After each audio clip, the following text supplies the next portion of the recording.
Have you ever wondered why some people seem to push away anyone that gets too close? Almost as if they prefer to be left fully alone by themselves on an island, whereas others seem to cling on to any relationship, no matter how bad it is for them, as if they're terrified they'll never be able to find something this good again. Or maybe you've noticed these patterns in yourself. Maybe checking your phone a bit too often to see if the person you're texting has texted back, or feeling suffocated when somebody's inviting you out just a little bit too often. There's actually a fascinating psychological reason behind this, and understanding it could be the key to transforming your relationships in a positive way. It's called attachment theory, and in this video, I'm going to help you understand what it is and how it might be secretly controlling your life. Let me tell you a quick story about two friends of mine. The guy is called Tom, and the girl's called Sarah. Now, Tom and Sarah, they met at a friend's party, and they just hit it off straight away. At the beginning of their relationship, everything seemed amazing, but as a few months went by, some interesting patterns started to emerge. We'll start with Tom. So every morning, Tom would wake up and he would text Sarah, like, "Good morning, baby," or something like that. And then he'd be constantly checking his phone, like, "Oh, has she replied yet? Has she replied? Has she replied?" And the longer she took to reply, the more he would get this feeling of unease. And the more uncomfortable he felt, he started doing things like checking her Instagram. Has she posted anything? Has she liked any pictures? And so on and so forth. And when he finally did get that text back, he just felt like he could finally relax and feel relieved again, until this pattern started repeating itself the next day. Meanwhile, Sarah was starting to feel more and more suffocated because it was all just a bit too much for her. She would see these constant messages, this constant need for affirmation, this constant need for attention. And the more she saw it, the more she wanted to pull back, and she started doing things like finding excuses not to hang out with him, or spending more time with work, or doing whatever she could to avoid the situation, even though she cared about him deeply. Now, it might seem like this is just their personality, but it's more than this. These two are classic examples of attachment theory, Tom being the anxiously attached and Sarah being the avoidant attachment. Do either of these sound familiar? Maybe you've been more similar to Tom, needing that constant validation and confirmation of the other person's feelings. Or maybe you've been more similar to Sarah, keeping your distance even when you know it's not the right thing to do. Or maybe you've dated somebody like them. These aren't just random personality traits. These are classic examples of different attachment styles, and understanding these could be the first key to breaking these patterns. So what exactly are attachment styles? You can think of them as a blueprint of how we navigate relationships, be they romantic, friends, work, or anything in between. Think of it as your emotional operating system, the unconscious rules which govern how you relate to other people, how you process emotions, and how safe you feel it is to depend on other people. Where does it come from? How do they develop? Most people believe that these patterns started forming in our early childhoods. Every time we cried and somebody came or didn't come, anytime we reached out for comfort and somebody reached their hand out and gave us the comfort we needed or didn't, anytime that we felt an emotion and we told someone about it, how they responded to that. Over time, each of these small decisions taught us whether it's safe to depend on others, taught us what happens, what to expect when we do that. It created a mental map which may or may not be useful or accurate, which still dictates how we move about the world today. And of course, these attachment styles don't just affect our romantic relationships, but they affect every single aspect of our lives and how we connect with other people. Whether it's how quickly and easily we trust people, how we feel about ourselves even, how easy it is for us to trust somebody new, to have a fascinating conversation, to let someone in, someone that we haven't met before, or maybe even someone we've known for a long time. They influence how we handle conflict, if we're willing to seek help when we need it most, or if we prefer to go at it alone, to try to be stoic. You know, that's like a lumberjack living in the forest or whatever it may be. These patterns show up absolutely everywhere, in how comfortable you feel speaking up in a meeting, how you react when a friend cancels plans, whether you tend to take on a leadership role or whether you prefer to work alone, fearing you might be disappointed. They affect how you parent, how you maintain friendships, and yes, especially how you navigate romantic relationships. Think of attachment styles as these invisible lenses through which we view every single interaction. They color how we interpret other people's behaviors, how we express our own needs, and what feels comforting or threatening in a relationship. When somebody takes a while to text back, for example, it's the difference between thinking, oh, they might be busy, or thinking, oh my God, they hate me. It was all fake. They were just pretending. They were never on my side.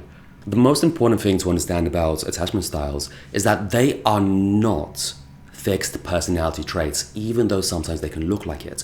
What they are learned behaviors, as I said, like a blueprint that we have for how to navigate the world. And the great thing about that is anything that has been learned can be unlearned, and we can learn a new, more effective way of moving through the world.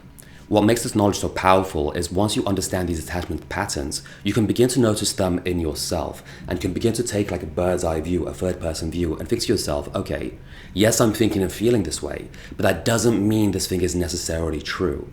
And once you create that distance, once you have that understanding, you can act in better, more mature and smarter ways to get you the life that you want to get. Those moments when you feel like pushing someone away, or when you feel anxious, like somebody doesn't care about you as much as you care about them, you can recognize them as just old thought patterns, and you can consciously choose to make better choices. So let's quickly go over the 3 primary attachment styles and the 4th one. The first attachment style is secure attachment. Now, this is where everything went hunky-dory in childhood, or at least as well as it could have. This is like a house with a strong foundation, with good walls. Everything's fine, nothing to really say about it too much. On the other hand, you have your avoidant attachment styles. Avoidant attachment styles is more like a house, more like a prison than a regular house. The walls are reinforced concrete. There's a large courtyard, the wall around the courtyard, barbed wire everywhere, bars everywhere to make sure no one gets in. But as a consequence, it's very difficult to get out as well. Avoidance attachment is characterized by a fear of other people getting too close. This feeling like something terrible could happen if you allow somebody to come inside. So instead, those walls are built strong to keep others away, because that's the only way you know how to keep yourself from getting hurt. On the other hand, you have anxious attachment. And anxious attachment is kind of like the opposite. It's like a house that's built on loose sand rather than having an actual strong foundation. Something that's always in constant fear of collapsing. Someone who's anxiously attached is always afraid and doubting their relationships. That's somebody who is always thinking their partner's going to leave them, that their partner's going to cheat or get an upgrade, quote unquote, or whatever it may be. It's somebody who might feel like they're not good enough. Well, the avoidance might feel the same way, but for different reasons. And as a result of this anxious feeling, they just attach to it and fight for it more and more and more and more. And finally, there's that 4th version, which is a combination of anxious and avoidance, which is sometimes called dismissive avoidance or fearful avoidance. It's not seen as often. Mostly it's seen in children who were abused, and it's characterized by a combination of the two. So it's keeping people away, but at the same time, latching on to the people you do have a little bit too carefully and closely. And of course, these attachment styles are not like set in stone, and they're not like, fixed categories. Everybody will sometimes show more avoidance, more anxious, and everyone should hopefully show some secure attachment sometimes. And the great thing about this, as I said earlier, is that since these are not set in stone, they're just learned patterns of behavior, we can change our own behavior. So if you've noticed some of these patterns in yourself, it doesn't have to stay this way forever. Our brains remain flexible throughout our entire lives through a principle called neuroplasticity. So even as adults, we can still learn a new way of relating. with understanding and conscious effort, we can earn what psychologists describe as earned secure attachment. Think of it like learning a new language. At first, secure relationship patterns might feel awkward and unfamiliar. We might really have to think carefully about that sentence structure or what the right action, what the most natural action would look like. And it might not come as easily as it should. But as we keep practicing, as we keep acting out from the secure attachment style, this will become more and more natural and automatic.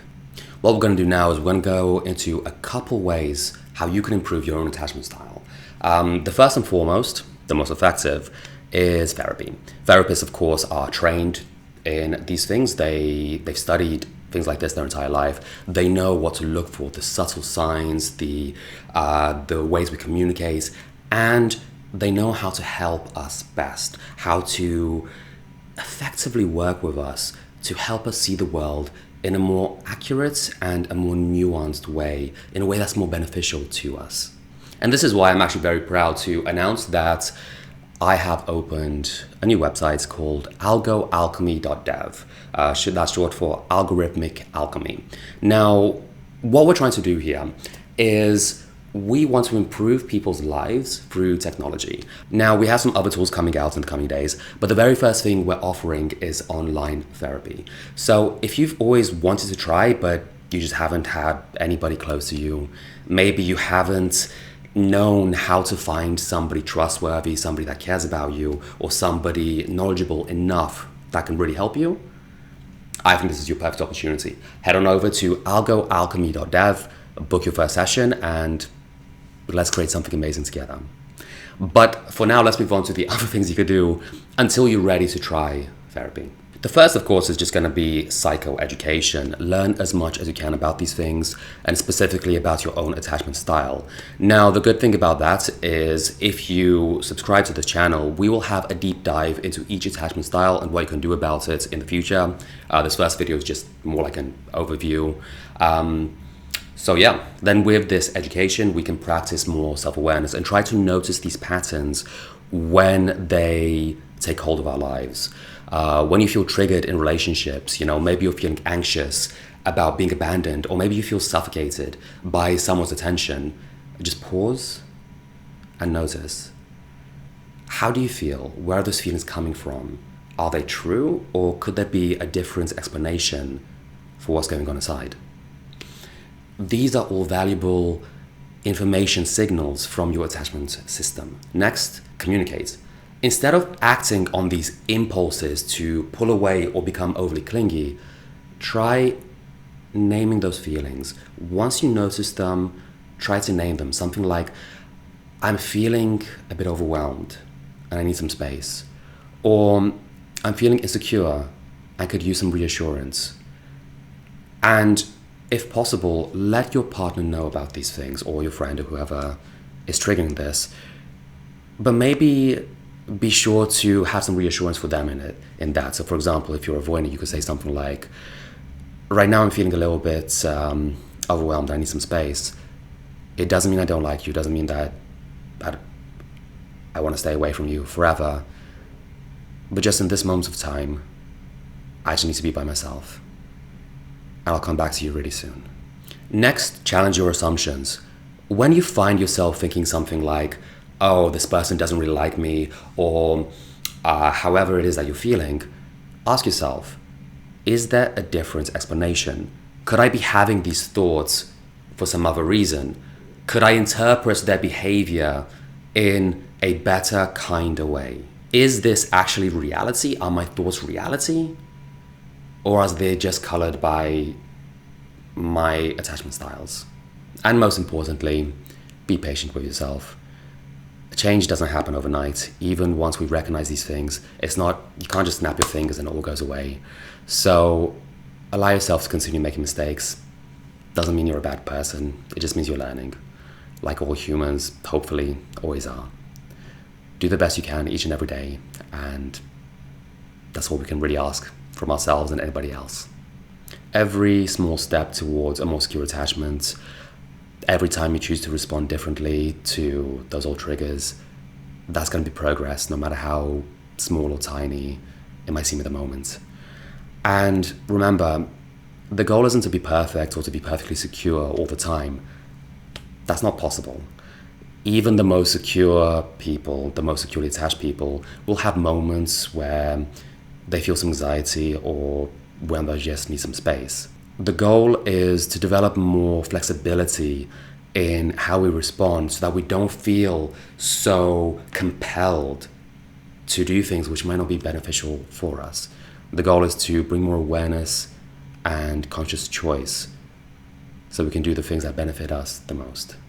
And of course, working through attachment challenges can feel absolutely overwhelming when you try to do it by yourself. So as I said earlier, that is exactly why my colleagues and I have opened Algorithmic Alchemy at algoalchemy.dev. So guys, if you feel that this is something important to you, if you feel that you're ready to take the next step to improve how you relate to other people and how just improve your life in general, go ahead and click on the link below, algoalchemy.dev, book your first session, or just check out our free resources or what other cool tools we have coming soon.